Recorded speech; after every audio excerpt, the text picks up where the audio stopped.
Thank you for that lovely introduction, and thank you all for being here today! I am incredibly excited to be here myself for a couple of reasons. First of all, there's a new book out. Yeah. It's been a while, if one doesn't count The Fork, the Witch, and the Worm. Although when The Fork, the Witch, and the Worm came out, someone took a video of it and sent it to me on Twitter, and he's just holding it up, and he went, "What is this, a book for ants?" So I had to have a full-sized length novel to return to the world of Aragon. And it is especially sweet to have it coming out in this year, as this year marks the 20th year anniversary of the original hardcover publication of Aragon. Thank you. And the crazy thing, of course, is that I've been working on the series and working with these characters for longer than that, since I first started working on Aragon all the way back in the long ago times of 1998, which, when I did the math, I was shocked to realize was a quarter of a century ago. So I have been with these characters in this world for more than half my life. In fact, in a couple of days, in 8 days, Math. in 8 days, yeah, math and jet lag don't mix. In 8 days, I'm turning 40. And I'm, thank you. And I'm turning 40 while touring for this series, which is pretty cool because I turned 20 while touring for this series. So I'm gonna talk a little bit about how I got into writing the world of Aragon, the series, the Inheritance Cycle. Hopefully I will entertain you while doing that. If not, you let me know and I'll do handstands up here instead. And then I'm going to talk a little bit about each individual book and, of course, Murtagh specifically. And at the end of that, we'll do some Q&A. But I am going to do a little briefer version of my normal presentation because, gosh, we've got a lot of people here today and a lot of books. And my first event on Tuesday lasted 5 hours, and we didn't finish till past 11 p.m. And I'm sure some of you, especially those of you with children, would like to get home before 11 p.m. So we'll attempt to move things along. Anyway, so you see me here today as a published author, and as perhaps some of you younger readers might look at me and think, well, you know, Christopher's written all these books and he's been doing this so long, he must have always enjoyed reading and writing. But the thing is that is not the case. When I was very young and I was learning how to read, I absolutely hated it. Now, I was homeschooled. My mom is a trained Montessori teacher, so she was my teacher. And I remember going to her and saying, "Mom, I hate to read.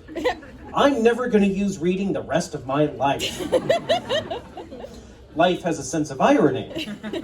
Fortunately for me, my mom kept teaching me and working with me.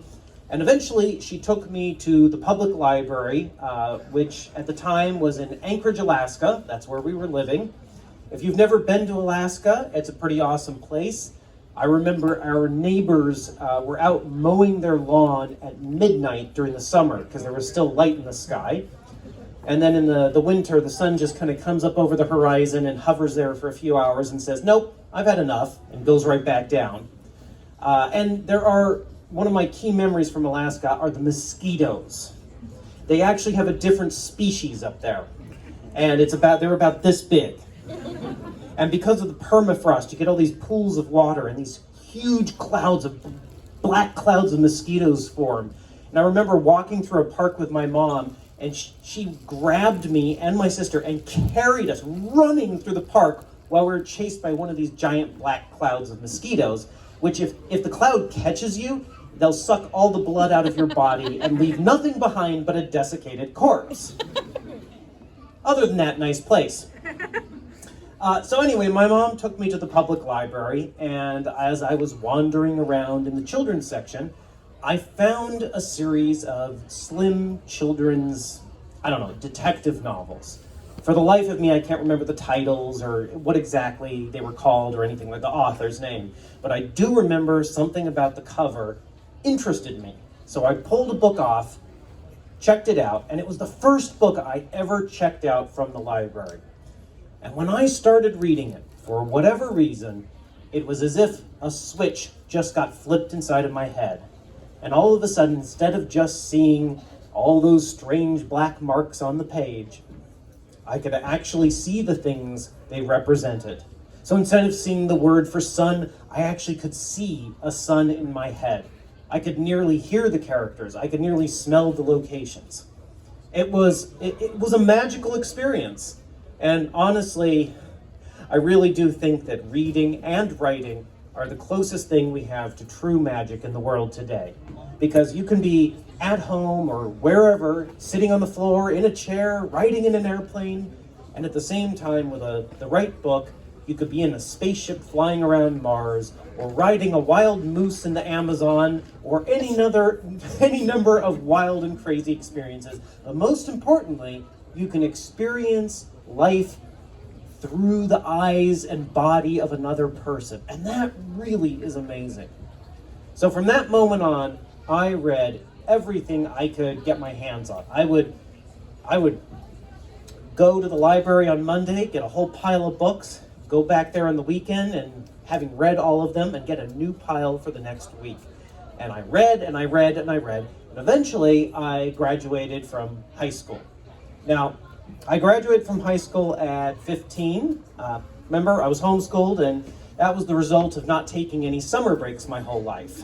Thank you, Mom. And when I graduated, my first thought was, oh man, no more school. This is going to be awesome.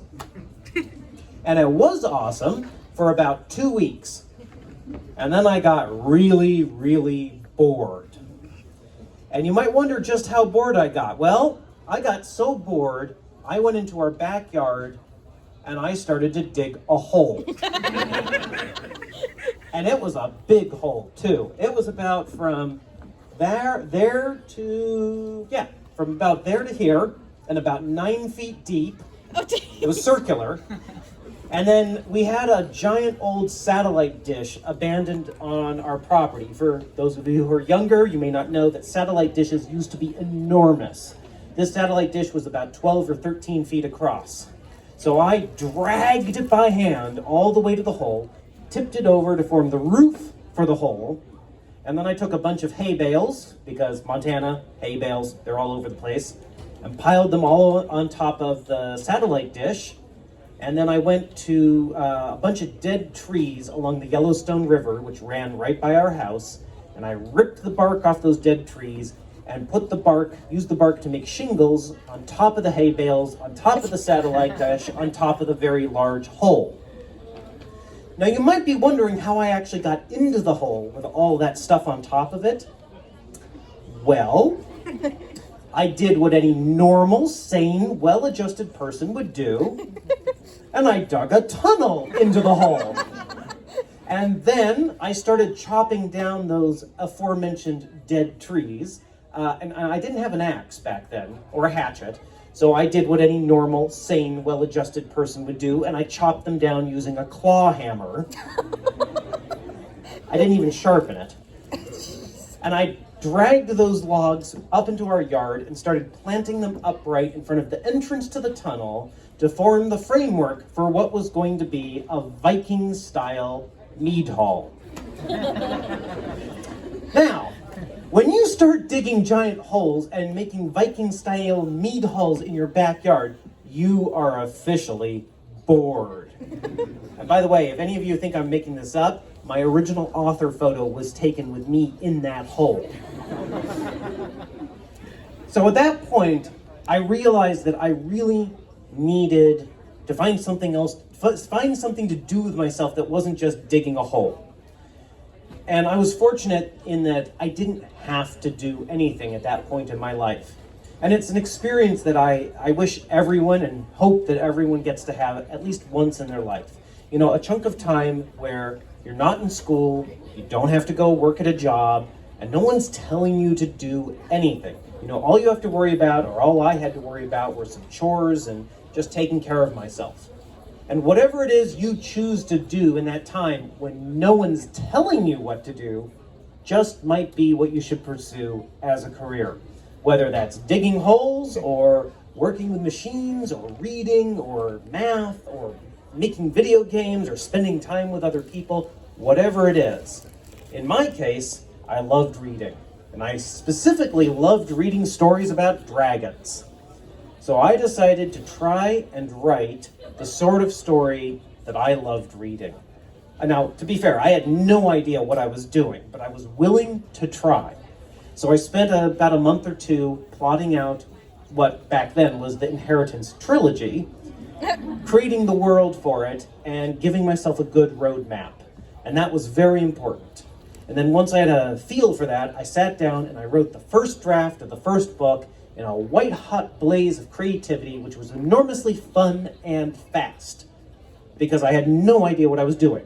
And when I finished, I was excited, and I decided I was going to read my own book for the first time. It was awful. It was horrible. I mean, the broad strokes were there. But, just to give you an idea of how bad it was, in the very first draft of Aragon wasn't named Aragon. He was named Kevin.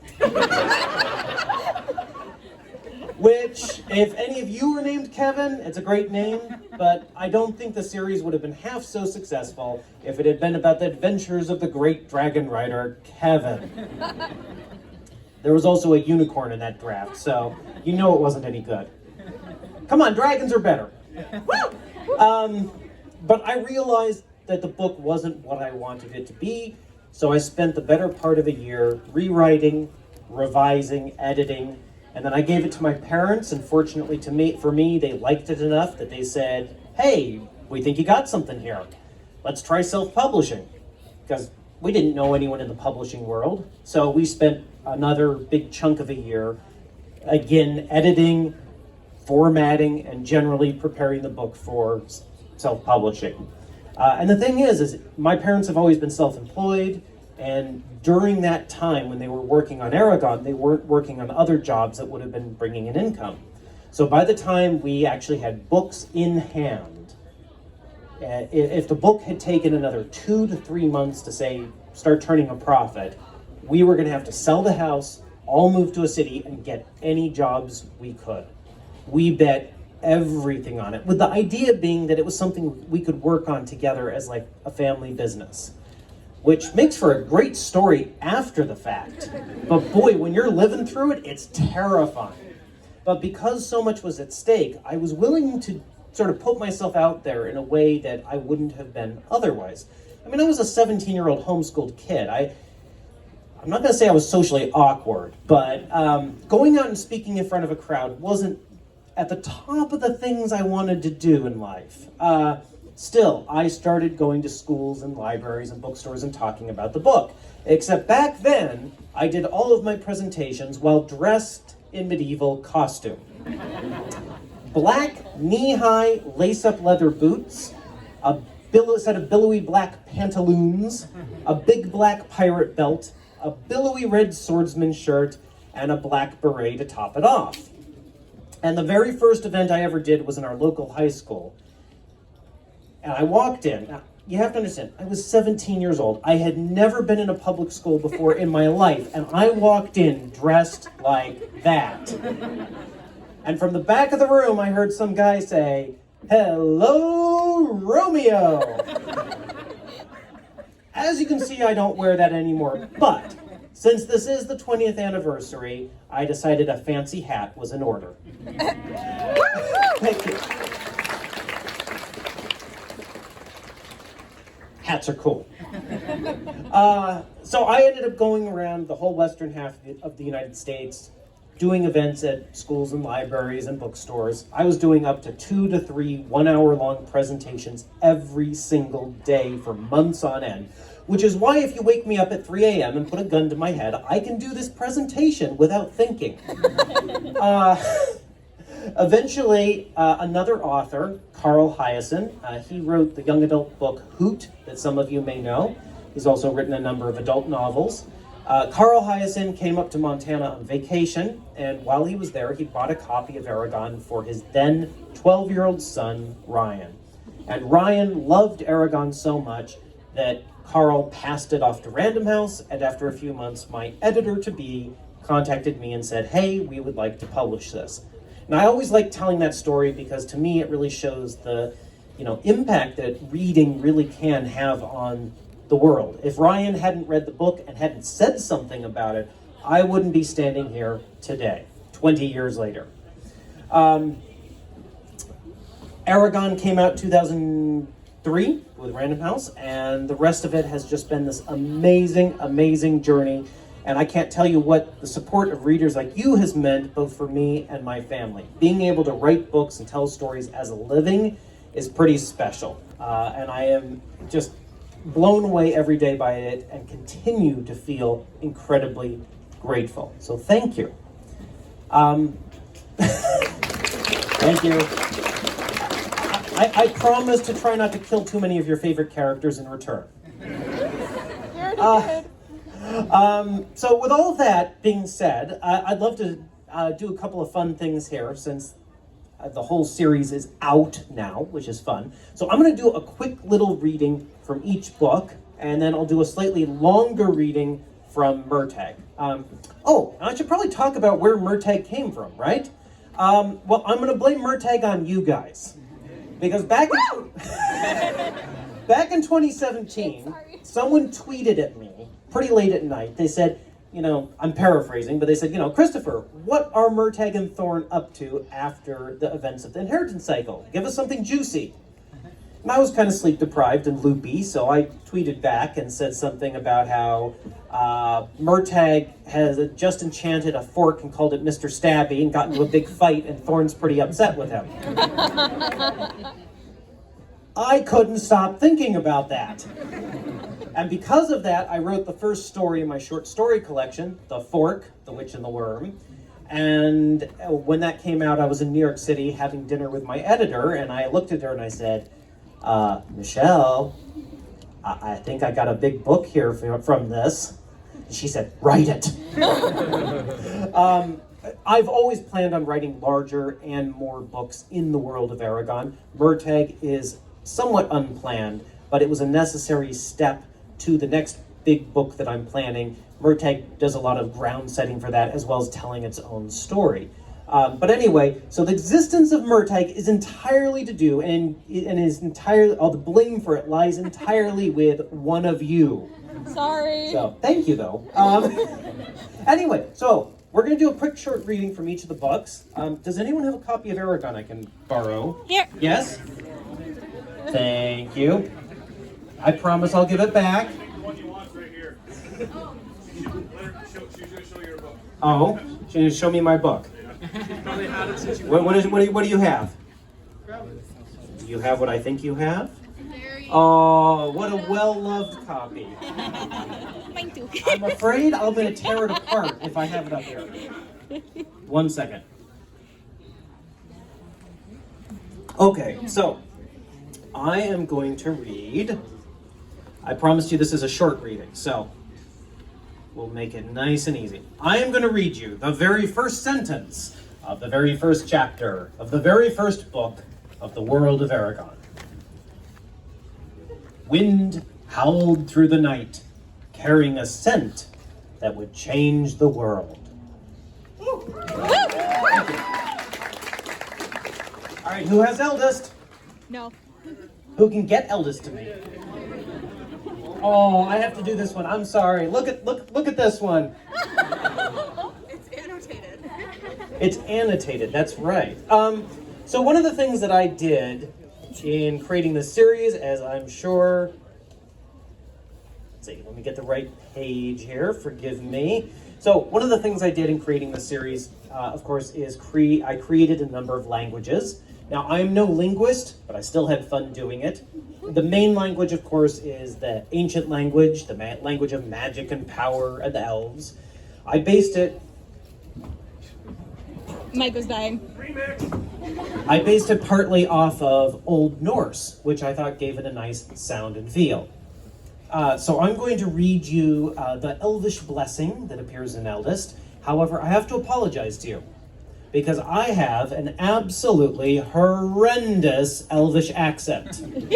And that's because in the ancient language, you were supposed to roll your R's with the tip of your tongue the way you would in Spanish or Italian, and I can't do that. In fact, the only way I can roll my R's is, forgive me, by wiggling my uvula. That's the thing in the back of your throat. So I'm gonna wiggle my uvula at you guys. I hope you like it too. Atresterni onothelduin, paranolife unincarta onna, undu everina onovarda. Thank you. Of course, it's not the only language I created for the series. The other big one is my Dwarvish language.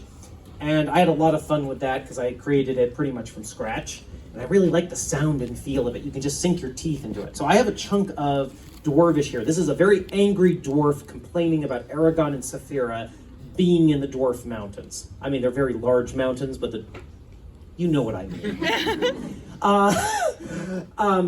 And the thing is unlike the ancient language, I have an excellent Dwarvish accent. And that's because in the Dwarf language, you are supposed to roll your R's by wiggling your uvula. So, let the wiggling commence.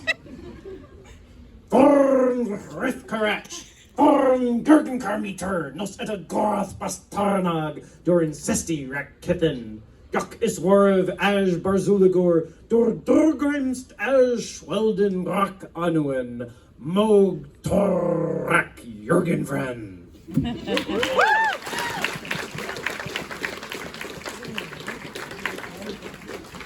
As you can tell, no one much likes listening to Dwarven love poems aside from the other dwarves, and they're usually rather hoarse.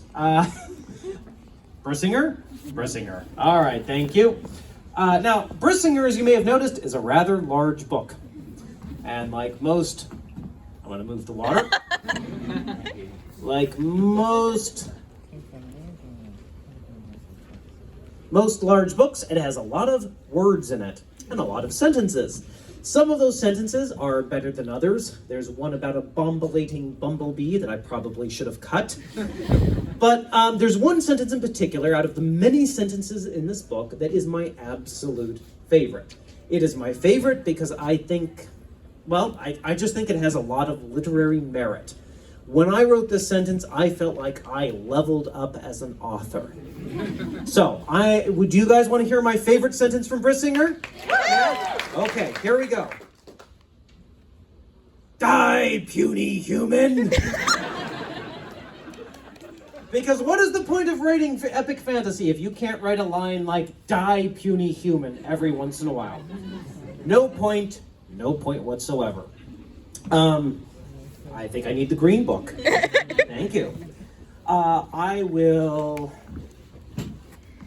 be expeditious here, and we are going to read, assuming I can find it after the very long prologue, the very first sentence of the very first chapter of the very last book of the Inheritance Cycle. The dragon Saphira roared, and the soldiers before her quailed. Thank you.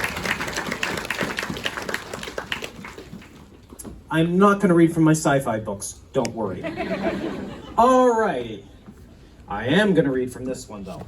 This is a slightly longer reading, and I have to find the page here. Almost there, one more page, there we go. This is a slightly longer reading. This is about 2 pages in total. For some context, there shouldn't be too many spoilers in here. Murtagh and Thorn are alive, so spoiler. They are they're off in the mountains somewhere.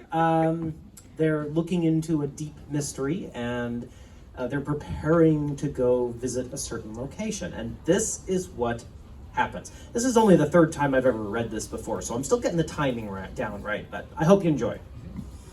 Page 326, if anyone wants to follow along. I mean, you don't have to.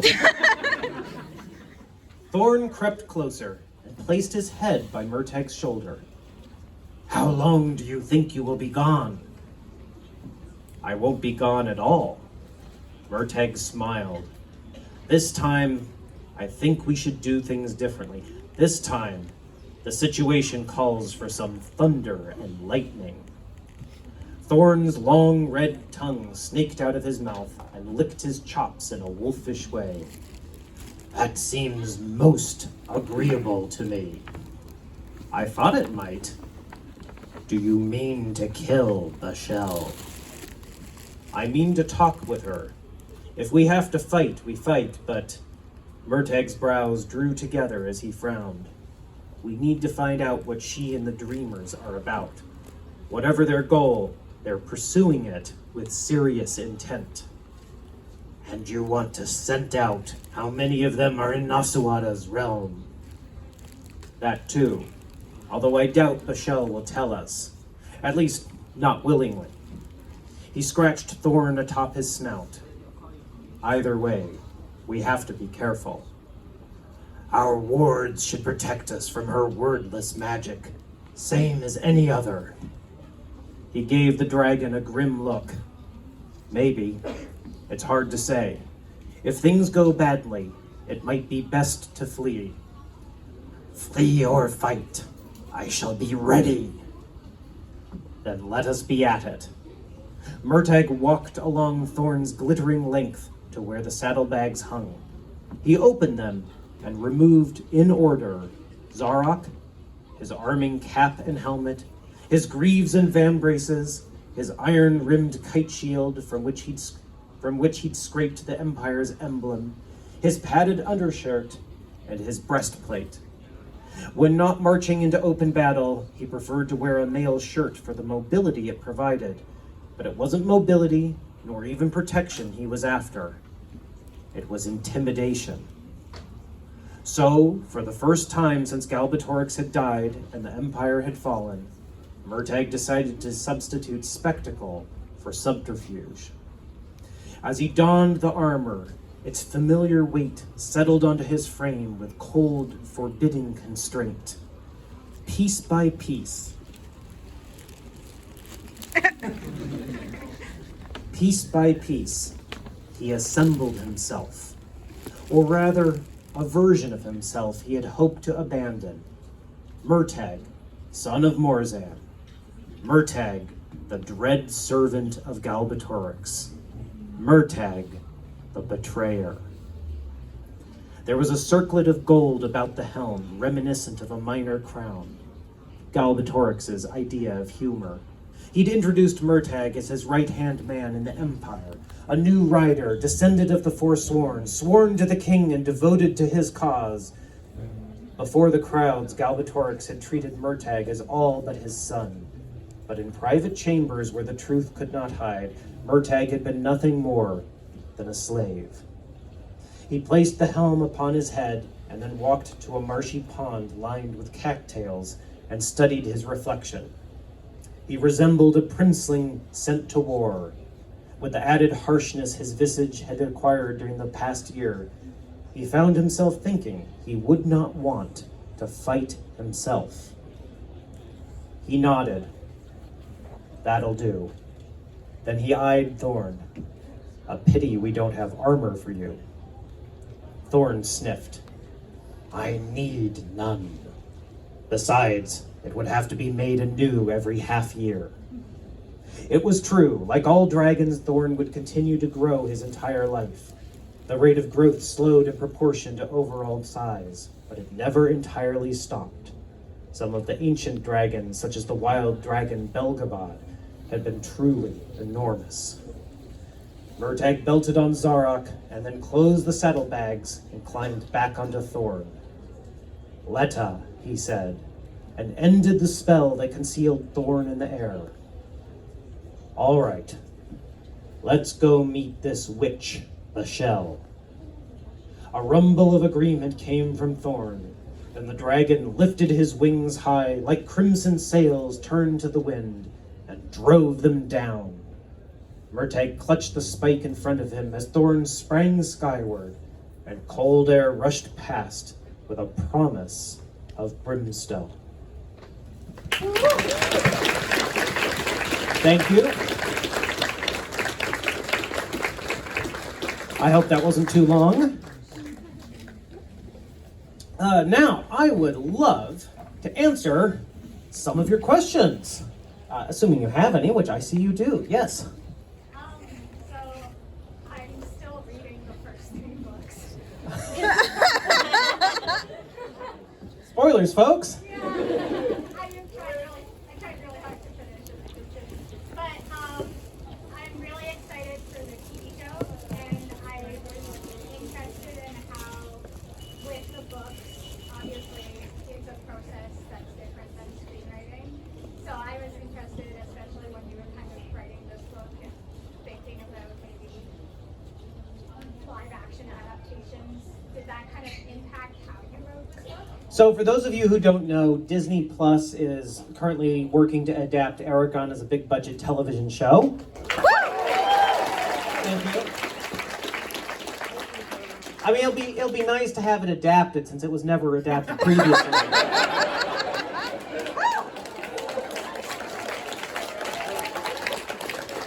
I should have brought that for you to sign. And if you don't know, I'm attached as executive producer and co-writer.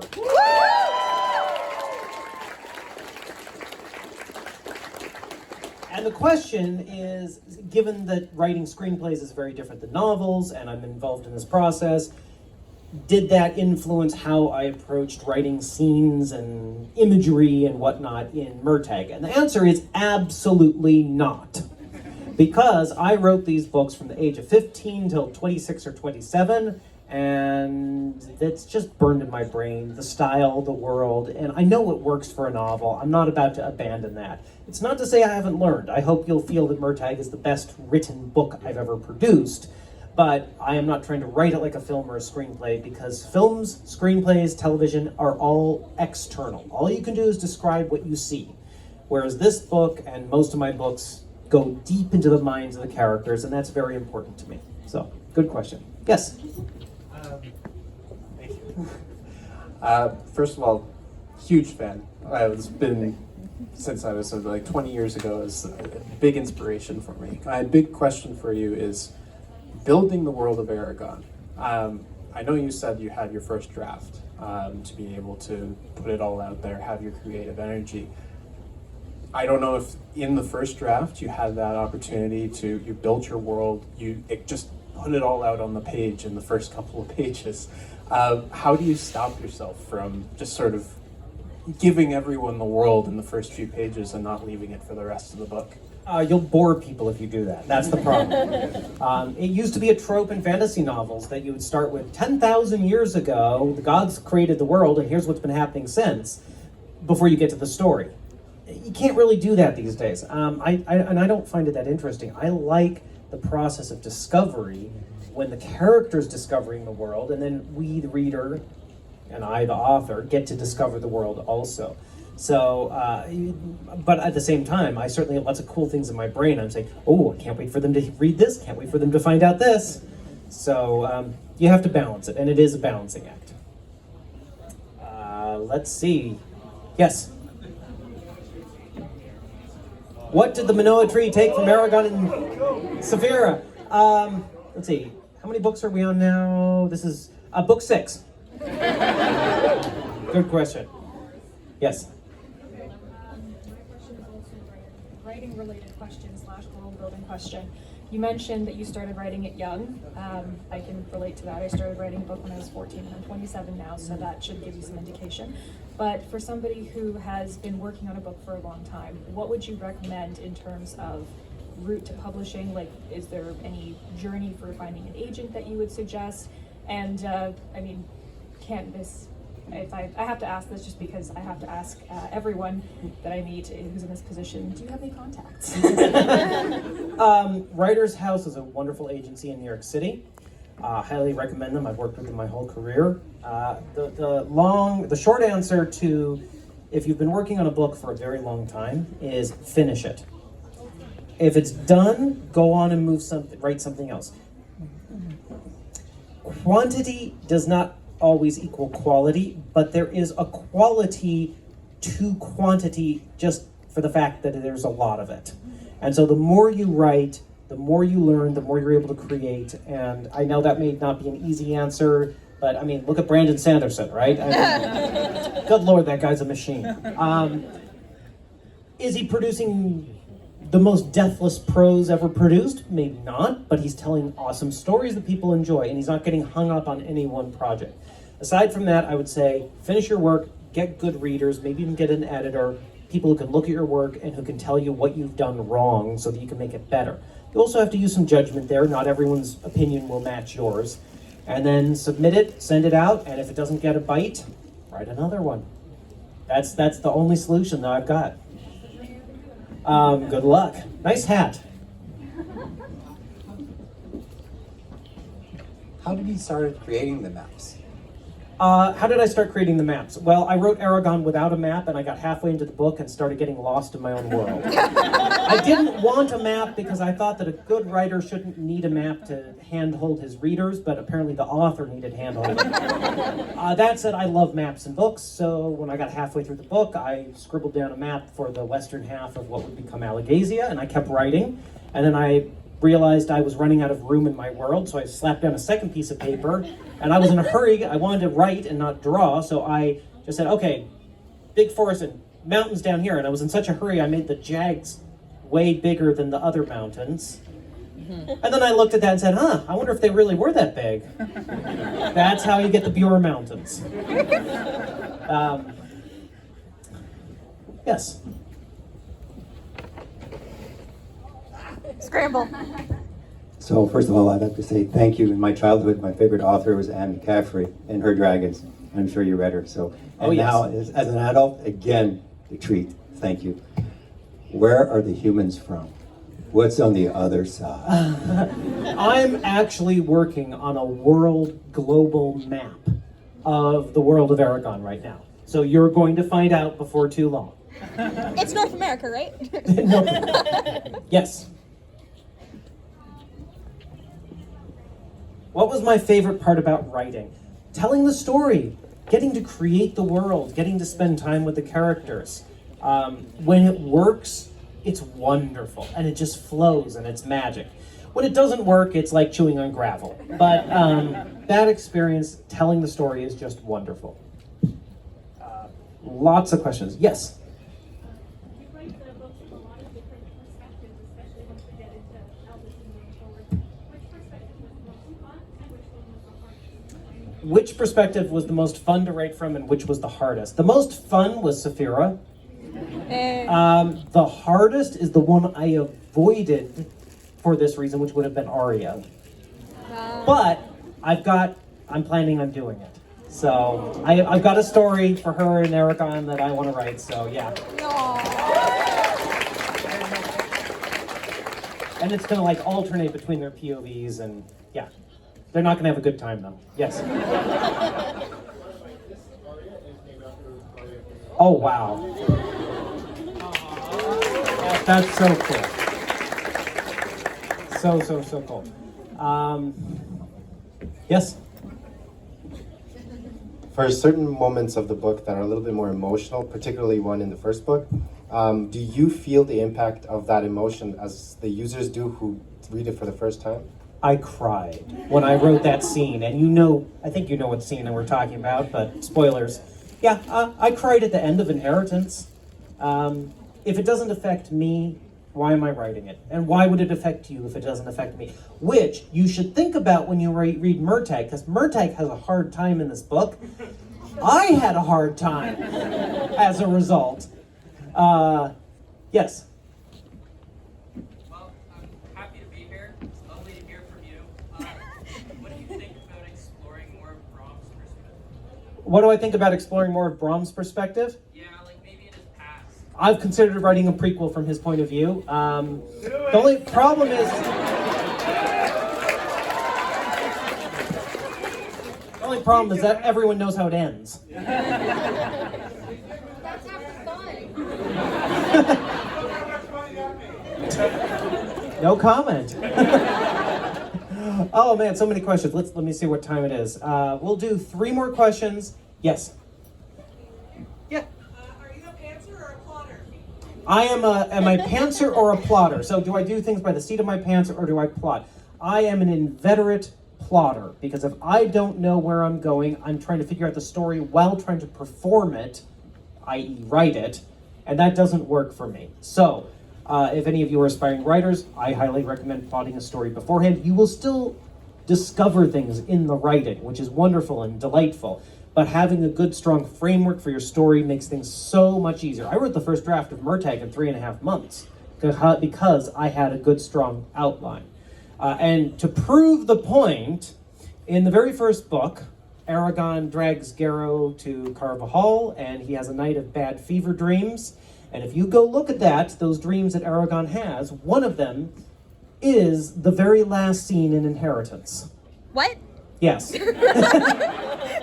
And I put that in. There is a story explanation, but ultimately I put it in so I could point to it and say, see, I had it planned out. Guess what I'm reading on the bus?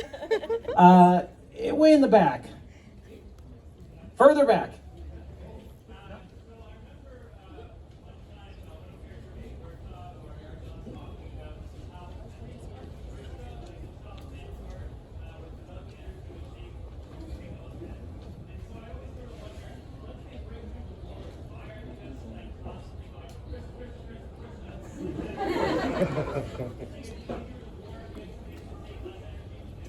So the question is, since it takes so little magical energy to actually kill someone, you just pinch off a nerve or a blood vessel.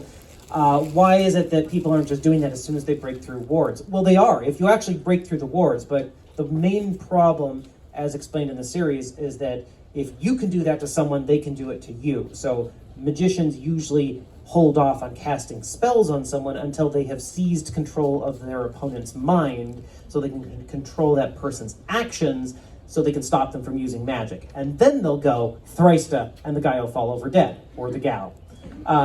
It's really dangerous and horribly tricky business.